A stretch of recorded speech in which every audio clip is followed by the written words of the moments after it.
Selamat datang di Teman Sehat Podcast. Di sini, teman sehat bisa dapat informasi terkini tentang kesehatan langsung dari ahlinya. Stay safe, stay healthy.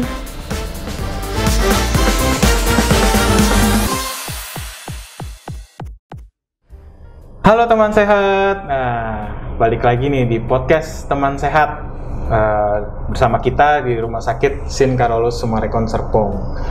Kali ini, di episode ini, kita mau ngomongin tentang vaksinasi atau imunisasi khususnya untuk anak nih. Untuk anak, untuk newborn juga lah ya. Nah, ini makanya cocok banget nih untuk newly parents, untuk orang tua yang baru banget punya bayi, punya anak, atau yang berencana untuk punya anak gitu kan. Karena saat anak lahir itu, setahu saya, karena saya juga kebetulan newly parents ya, baru punya anak juga, itu saat anak lahir, itu udah ada vaksinnya tuh. Ada vaksin di 0 bulan kalau nggak salah, saya lihat di buku kelahirannya itu. Nah, kali ini kita udah kedatangan tamu nih. Ini ahlinya di seputar kesehatan anak lah. Kita sudah kedatangan Dr. Luciana Margareta, spesialis anak. Halo Dr. Lucy. Halo, apa kabar? Selamat siang semuanya. Terima kasih nih dok, udah meluangkan waktu untuk ngobrol-ngobrol sama kita di podcast Teman Sehat nih dok. Ya, sama-sama. Oke, nah. Senang bisa hadir juga di sini. Siap, senang banget sih kita juga nih. Jadi bisa ngobrol-ngobrol, tapi kita juga nyari ilmu lah ibaratnya khususnya untuk orang tua ya, untuk orang tua yang baru punya anak atau baru untuk merencanakan punya anak, kayak tadi saya sempat mention juga ya dok ya. Karena setahu saya, karena saya juga 4 tahun yang lalu juga baru punya anak, saat anak lahir tuh udah ada vaksin, harus melakukan vaksin ya, imunisasi di 0 bulan. Betul. Baru lahir itu. Ya. Nah, oke. Awal nih ngomongin tentang vaksin di kehidupan kita sehari-hari nih ada istilah vaksin dan imunisasi. Ini dari awalnya dulu nih, dasarnya basic banget lah. Saya pun masih bingung nih selama ini, itu bedanya apa sih dok antara vaksinasi atau imunisasi? Oke, saya coba jelasin ya. Boleh dok. Sebenarnya vaksinasi dengan imunisasi itu tidak terlalu berbeda jauh. Kalau ada yang bilang vaksinasi itu prosesnya, imunisasi itu yang kita lakukan nih. Jadi artinya, tapi kalau untuk vaksin sendiri sebenarnya vaksin itu adalah obatnya. Obatnya berarti? Jadi obatnya yang mau kita berikan ke si anak itu supaya dia timbul kekebalan. Okay. Nah itu tuh si vaksin itu. Nah prosesnya itu kita bisa bilang yaitu kita vaksinasi. Nah tujuannya ya tadi itu supaya kita dapat kekebalan tubuh si anak. Vaksinasi, imunisasi sebenarnya kalau mau dibilang berbeda jauh sih enggak, sama lah ya itu. Kayak yang kita biasa lakukan sehari-hari, orang tua yang bawa anak-anaknya ke dokter anak, mereka melakukan vaksinasi yang kita bilang. Jadi berusaha memasukkan si obat itu, atau istilahnya kalau kita bilang itu materi antigen dari si kuman itu, kita berikan ke si anak supaya dia bisa timbul kekebalannya, tapi tuh anak nggak sakit. Ya istilahnya begitu. Banyak orang yang takut kan, dia bilang kalau divaksin yang paling sering nih ngomong campak nih. Kalau habis dikasih vaksin campak nanti anaknya jadi keluar campaknya ya. Nggak juga gitu loh, sebenarnya bukan itu. Kalau kita kasih vaksin campak artinya kita memasukkan unsur si kuman campaknya ini supaya dia bisa timbul kekebalan, tapi dia nggak sampai sakit campak. Gitu. Soalnya teman saya ada dok, dia katanya anti vaksin campak karena takut dicampakan. Oh gitu ya. Makanya saya nggak mau divaksin campak ya, saya takut dicampakan, katanya gitu. Waduh, bener-bener nggak patut dicontoh berarti itu ya dok. Nah oke. Ya, berarti kan sebenarnya cuman istilah aja dok ya, vaksinasi dan imunisasi itu tadi ya. Kalau vaksin itu si obat atau materi dari vaksin ya. Itu tadi itu ya disebut itu ya. Vaksinasi itu prosesnya kita waktu memberikan, dan itu tuh sebenarnya masuk ke dalam imunisasi. Nah, berarti kan tadi dokter udah nyebutin tuh maksud dari vaksin sama imunisasi itu. Ya. Nah, dari data yang saya sempat baca nih dok, data WHO itu menunjukkan pada 2019 sebanyak 19,7 juta anak belum mendapatkan imunisasi dasar lengkap atau IDL, bahkan ada yang nggak dapat imunisasi sama sekali. Itu kalau dari situ kan kita bisa lihat nih dok, sebenarnya seberapa penting sih dok si vaksin atau imunisasi ini sendiri dok? Jadi imunisasi itu sebenarnya penting banget buat anak-anak ya. Kita tahu anak-anak waktu baru lahir daya tahan tubuhnya nggak sebaik orang dewasa. Dan biasanya kita lakukan vaksinasi itu untuk semua anak-anak yang baru lahir. Betul, memang ada vaksinasi yang kita berikan ke anak-anak yang dari usia 0 bulan. Contohnya polio, terus habis itu hepatitis B itu kita berikan ke anak-anak itu. Nah, pada anak-anak yang kita vaksin, kita harapkan mereka punya kekebalan tubuh yang timbul dari vaksinasi yang kita berikan. Jadi istilahnya anaknya lebih kuat. Kalau sampai dia sakit pun, kalau sampai dia terkena pun, dia nggak terlalu berat sakitnya. Efeknya kalau misalnya memang dia, misalnya vaksin campak tadi, kalaupun memang dia kena si campaknya itu, tapi efeknya nggak parah gitu. Betul, dibandingkan dengan anak-anak yang tidak divaksin, kalau anak-anak yang udah divaksin itu, mereka kalaupun dia sakit nggak akan berat gitu. Dan biasanya masa sakitnya juga akan lebih pendek. Oh, berarti lebih cepat sembuh lah. Betul. Misalnya kena tapi ya dia masih nggak terlalu parah lah. Betul, misalnya masih bisa makan masih lancar mungkin. Kalau itu dia sakit ya, tapi kita kan berharap kalau kita bisa vaksin tuh anak, ya suatu saat kalau sampai ada yang sakit dekat sama tuh anak, ya jangan sampai dia sakit. Iya. Itu goal kita sebenarnya. Iya, benar. Nah terus sama satu lagi nih dok, yang soal si vaksin atau imunisasi ini yang saya tahu itu dulu anak saya itu ada dipisah ya kalau nggak salah, ada vaksin yang disebut dengan vaksin dasar yang seperti tadi datanya itu, imunisasi dasar itu sama vaksin booster. Itu bedanya apa dok? Dan apa yang dimaksud si vaksin dasar itu sama booster itu bedanya? Sekarang itu kan sebenarnya ada yang kita sebut dengan vaksinasi dasar atau ada yang tambahan sebenarnya. Kalau dasar itu kan yang kita tahu kayak BCG, polio, hepatitis B, DPT, HIV, campak itu semua masuk dasar.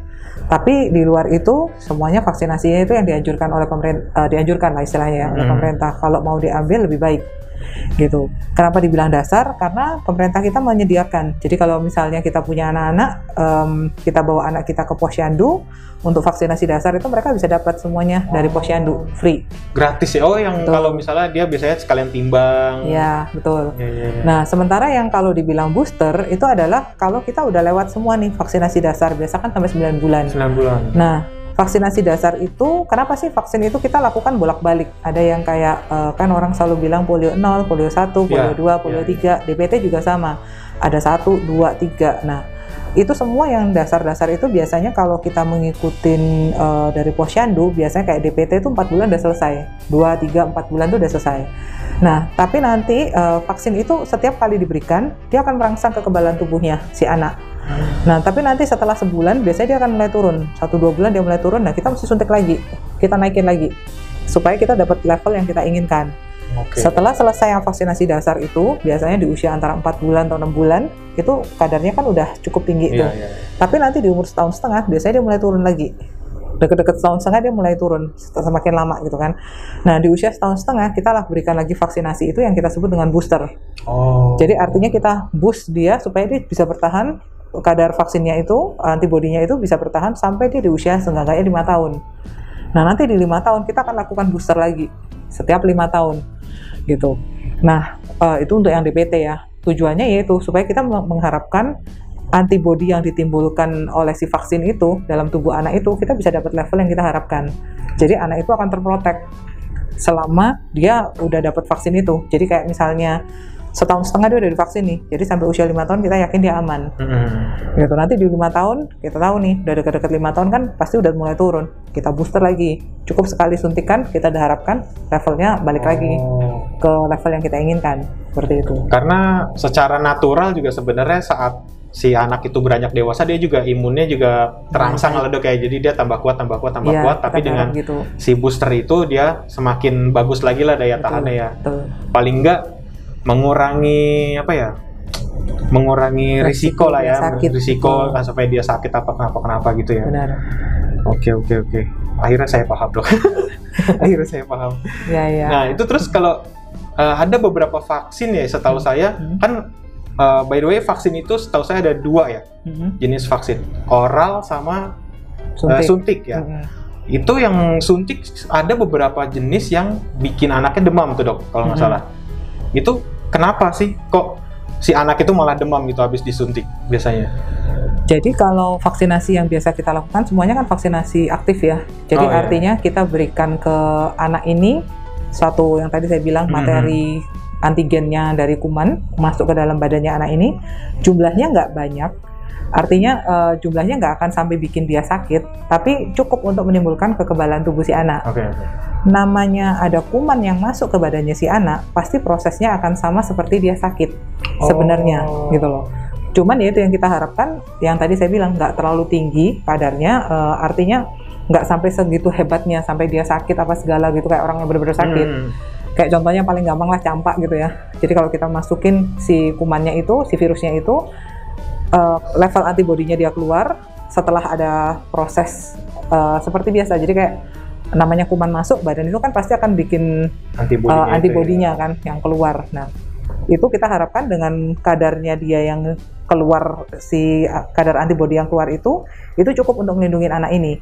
Nah, tapi untuk menimbulkan si antibodi, otomatis badan itu pasti harus ya biasa ya, kuman masuk, dia mesti bikin apa ya, kayak istilahnya, jadi kayak kuman gitu masuk, jadi kuman masuk, terus dia kan harus ketemu kuman ini, dia kan mesti harus siapin ada sel-sel antibodinya dia, ada replikasi sel dan lain-lain, dan itu tuh sama seperti kayak dia sakit. Jadi kemungkinan untuk dia demam akan ada. Gitu. Beda kalau yang kayak tadi yang saya bilang yang kayak imunisasi pasif, itu kan yang masuk bukan si kumannya lagi tapi antibodinya yang masuk gitu. Tapi nah kalau yang ini istilahnya sih sebenarnya sama, semua materi asing yang masuk ke dalam badannya si anak kemungkinan untuk demam akan ada. Pasti ada berarti ya. Bisa. Jadi bahkan yang dibilang polio tetes yang paling ringan yang istilahnya orang ngomong ya, kemungkinan demam pun sebenarnya ada. Karena kan kita memberikan materi dari luar masuk. Dan sama respon yang terjadi seperti anak sakit, tapi nggak sedahsyat anak sakit gitu loh. Jadi demam mungkin ada, tapi mungkin juga tidak. Gitu. Jadi saat si materi kumannya itu tadi, berarti itu kayak kuman tapi udah dilemahkan atau mungkin cuma sebagian kecil dari kumannya itu untuk dimasukkan ke badan ya dok ya? Kan macam-macam ya, ada yang memang virusnya itu apakah dia masih hidup tapi dilemahkan, atau virusnya itu memang udah diaktifasikan, atau memang udah dimatikan, atau memang bagian dari si kuman itu, misalnya toksoidnya kah, ataukah si bagian dari polisakaridanya kah, atau apa, itu kan pokoknya ada materi-materi dari kuman itu yang masuk ke dalam badannya kita, atau badannya si anak. Otomatis pasti kan badan kita akan berusaha untuk nimbulin kekebalan apa ya, maksudnya dia mencoba melawan kayak ada self defense lah gitu ya dari dalam ya. Jadi dia akan keluar itu semua, baik dari sel-selnya dia, ada yang sel T, lalu ada yang lewat sel T-nya, ada yang tidak dan lain-lain, tapi semuanya intinya akan sama ya. Dia akan berusaha untuk membuat pertahanan tubuh si anak itu, anak itu akan berusaha membuat pertahanan tubuhnya untuk melawan si kuman yang masuk. Nah, itu yang kita harapkan, pertahanan tubuh yang keluar itu yang akan mampu menjaga tuh anak istilahnya. Jadi ibaratnya udah kenal ya badannya. Betul. Jadi, ini ada kuman ini nih. Gitu jadi ya. kalau misalnya suatu saat kuman yang sama masuk, dia udah punya antibodinya. Dia udah ngerekam nih, ada misalnya si campak tadi gitu kan, udah pernah masuk nih. Jadi badan ini udah ada istilahnya, ada sel memorinya nih. Dia udah tahu nih. Jadi nanti berikutnya kalau ada benar-benar si campak itu masuk, dia udah punya, dia tinggal keluarin antibodinya aja, dia udah nggak perlu lagi harus nyetak dulu apa segala seperti itu. Udah siap lah ibaratnya nih. Ibaratnya kalau kita pakai tembakan nih, pelurunya udah ada nih. Betul. Jadi kalau yang istilahnya kalau yang nggak pernah divaksin, waktu kumannya masuk, dia kan kayak kita lah ya. Ada dulu. Kayak waktu pertama kali masuk, kayak misalnya ada musuh datang, ini siapa ya? Iya, kan sih mikir. Belum kenalan. Betul. Tapi begitu kita kenal, nanti begitu si musuh itu datang lagi, kita kan udah siap. Oh, tinggal keluarin aja si pasukannya kita untuk ngelawan gitu. Kurang lebih seperti itu. Oke. Jadi kalau saya dulu pernah lihat situ ilustrasinya, jadi kayak udah ada kayak tentara gitu ibaratnya tuh kalau ya film-film kartun tuh. Betul. Ya, kayak games gitu dok. Jadi. Nah tadi dokter juga sempat bilang untuk yang vaksin, contohnya vaksin dari 1,5 tahun ke 5 tahun itu, misalnya dari 1,5 tahun ke 5 tahun itu ada penundaan, apakah boleh? Terus kalau misalnya boleh juga berapa lama? Tapi apakah disarankan untuk menunda? Oke, sebenarnya vaksin itu terbaik adalah kalau kita bisa berikan sesuai on schedule. Jadi kalau memang dia 1,5 tahun ya dia 1,5 tahun. Di usia 5 tahun ya kita berharap di usia 5 tahun. Jadi sebaiknya sih, terbaik memang nggak mundur. Karena kan yang tadi seperti saya bilang, nanti pada saat-saat tertentu antibodinya mulai turun tuh. Nah, kita masukin boosternya supaya dia naik. Semakin lama kita tunda, antibodinya akan semakin turun. Semakin turun, semakin jauh. Nah, kita tetap yang namanya kalau vaksin itu kita bisa catch up, vaksinasi itu kita bisa catch up. Jadi kalau misalnya dia terlambat, apa jadi nggak bisa divaksin? Bisa, masih tetap bisa. Kita kan tetap bisa catch up, kita tetap bisa berikan vaksinasi yang seharusnya yang kita bisa berikan. Jadi istilahnya kalau untuk vaksinasi terlambat, bisa disusul nggak? Bisa, tetap bisa aja sih gitu. Cuman ingat ada beberapa vaksinasi yang memang sebaiknya tidak lewat dari masanya. Artinya ada beberapa biasanya tuh vaksin-vaksin yang kayak hepatitis B itu kan ada tuh kalau awal-awal ya, dari harusnya 0 bulan, terus habis itu ada yang sebulan atau 2 bulan, terus nanti di 6 bulan. Kalau bisa sih on schedule. Oh, yang vaksin dasar tadi. Betul. Itu berarti dok ya. Terus nanti kalau dia akan diulang pun kan kita juga akan ngelihat di usia berapa kita berikan. Atau ada vaksin-vaksin tambahan kayak misalnya si yang baru, yang nggak baru-baru amat lah ya, itu ada yang Japanese encephalitis, itu kan JE, kita biasa kan diberikan sekarang, nanti diulangnya setahun atau 2 tahun ya, artinya kan ada masa toleransi lah ya istilahnya, dari setahun sampai 2 tahun gitu. Jadi artinya kalau bisa ya selalu diberikan on schedule. Kalaupun dia lewat, apakah bisa dikejar ya tetap bisa. Tapi tetap ada beberapa kayak misalnya hepatitis A nih, kita harusnya berikan di usia sekarang nih. Misalnya di atas setahun kan kita hepatitis A udah boleh kasih. Diulangnya misalnya 6 bulan sampai 12 bulan. Ya kita harapkan kita berikan sesuai on schedule. Kalau enggak, apakah kita harus ngulang dari pertama? Itu kita akan lihat lagi. Jadi memang harus dilihat lagi, dievaluasi lah ya dok ya. Betul, tapi istilahnya semua vaksin walaupun dia terlambat, kita tetap bisa yang namanya catch up gitu. Tapi sebaiknya sih memang on schedule. Based on yang udah, biasanya kan di bukunya itu ada ya dok ya, di tabel vaksinnya. Betul, biasanya di tabel vaksin kan ada. Terus kalaupun si orang tuanya mau bawa dedeknya ke rumah sakit kan biasanya dokternya juga akan kasih tahu nih, next vaksin apa nih, kapan, itu kan ada tuh. Nah soalnya kan pandemi nih, lagi pandemi sekarang ini nih, banyak orang tua yang worry dok, dia takut gitu, bukan takut sih sebenarnya, kayak khawatir kalau anaknya dibawa ke rumah sakit, terus misalnya satu poli anak itu kan kita nggak tahu nih ada anak yang lagi sakit atau anak yang sehat gitu kan. Itu kalau menurut dokter gimana sih solusinya tuh dari seperti itu tuh? Kalau yang sudah kita lakukan selama ini ya di Karolus sendiri, di Karolus Serpong sendiri, yang kita lakukan adalah kita membagi jam untuk anak sakit dan untuk anak sehat. Untuk anak sehat ya otomatis yang untuk anak-anak yang vaksinasi. Jadi biasanya kita atur nih di pagi hari misalnya dari jam 8 sampai jam 10 untuk yang weekdays ya. Weekdays. Biasanya jam 8 sampai jam 10 kita vaksin nih anak-anak sehat. Khusus berarti ya? Khusus untuk anak sehat ya. Nah untuk anak-anak sakit kita tunda nih di jam 10 ke atas. Gitu. Kalau sore biasa kita lakukan di jam 5 sampai jam 6. Itu untuk anak-anak yang mau vaksin. Jam 4 sampai jam 6 gitu. Nah, sementara kalau untuk di luar itu untuk anak-anak sakit. Berarti memang dibuat sedemikian rupa penjadwalannya itu untuk meminimalisir penularan kali dok ya. Misalnya ada kalau anak kecil kan biasanya batuk pilek kayak yang common lah ya anak kecil. Jadi biar si yang lagi sakit ini nggak nularin ke yang sehat dan yang ya biar sama-sama aman lah ya ibaratnya anak kecil. Tapi kalau anak kecil kan dia belum bisa dibilangin nih kamu jangan main dulu, ntar dia ketemu anak yang lain gitu ya. Jadi biasanya kita bagi, jadi untuk anak sehat sendiri, untuk anak sakit sendiri, yaitu tadi tujuannya sebisa mungkin supaya mereka nggak ketemuan memang. Kecuali kalau untuk weekend kita memang bikinnya rada sedikit lebih panjang lah ya. Kalau pagi itu kita dari jam 8 sampai jam 11 untuk anak sehat gitu. Ya untuk yang amit-amit ya, kalau ada yang sakit yang dia butuh tindakan cepat yang kita nggak bisa lakukan di jam itu, ya mereka rata-rata udah ngerti. Biasanya dibawa ke UGD dulu. Seenggaknya untuk pertolongan pertama dulu. Ya tapi nanti kita akan tetap lihat. Tapi biasanya setelah selesai anak sehat.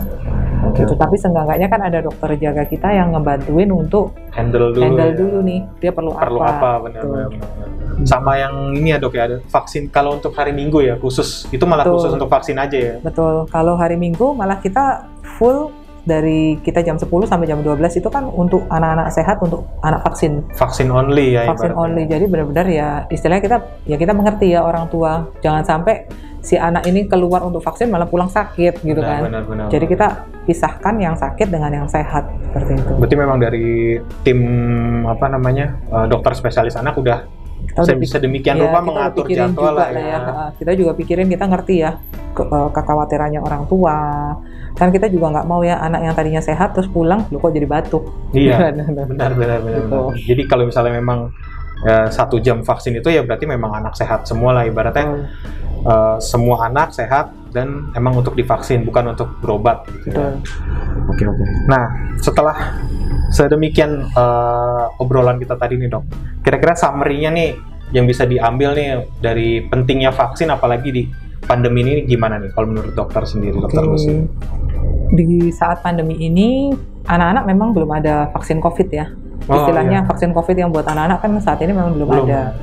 Dan yang bisa kita lakukan untuk anak-anak kita sebenarnya adalah kita usahakan supaya vaksinasinya mereka itu benar-benar on schedule dan on the track. Artinya kalau udah waktunya dia divaksin, usianya nih udah waktunya untuk vaksin ini, ya kita berikan vaksin ini. Vaksin yang itu juga kita berikan sesuai lah ya, kapan dan saatnya kapan, terus vaksin apa itu kita berikan semuanya on schedule, on track. Karena kita berharap dengan pemberian vaksin yang sesuai itu, dia akan meningkatkan daya tubuh, si vaksin ini bisa meningkatkan daya tahan tubuh si anak. Sudah ada penelitiannya bahkan bahwa anak-anak yang vaksinasinya mereka cukup lengkap atau bagus, itu sebenarnya mereka punya cross reaction. Jadi kita berharap kalau vaksinasinya dia bagus, artinya daya tahan tubuhnya dia bagus, kekebalannya dia oke, tuh anak. Kalaupun ada COVID, seenggaknya amit-amit ya, seenggaknya dia akan jauh lebih kuat dibanding yang nggak divaksin. Gitu. Jadi ya, walaupun saat ini ada pandemi, jadi jangan jadikan itu untuk kita, udahlah nggak usah divaksin dulu deh, gitu. Justru malah kalau bisa ya jangan sampai telat itu tadi. Betul. Ya. Justru kalau menurut saya sebisa mungkin ya kita lakukan vaksin, tetap lakukan sesuai on the track, sesuai on schedule, itu kita lakukan. Karena kita berharap justru dari situ kekebalan tubuhnya dia bagus dan itu malah baik untuk si anak. Malah baik untuk ke sekitarnya juga malah. Betul, ya dok ya. Betul. Oke. Tuh, jadi jangan sampai ditunda, jangan nanti-nanti aja, tapi juga memang harus tetap on schedule lah. Ya tetap lah kalau kita mau bawa anak vaksin, prokes ya tetap harus jalan. Benar. Oke, terima kasih banyak Dokter Lucy. Terima kasih. Insight-nya sangat bermanfaat nih dok, informasinya sangat banyak banget, apalagi di masa pandemi seperti ini.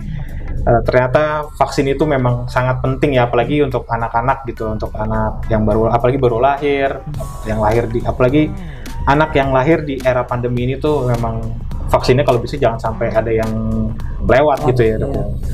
Nah, teman sehat, terima kasih nih udah dengerin podcast kita.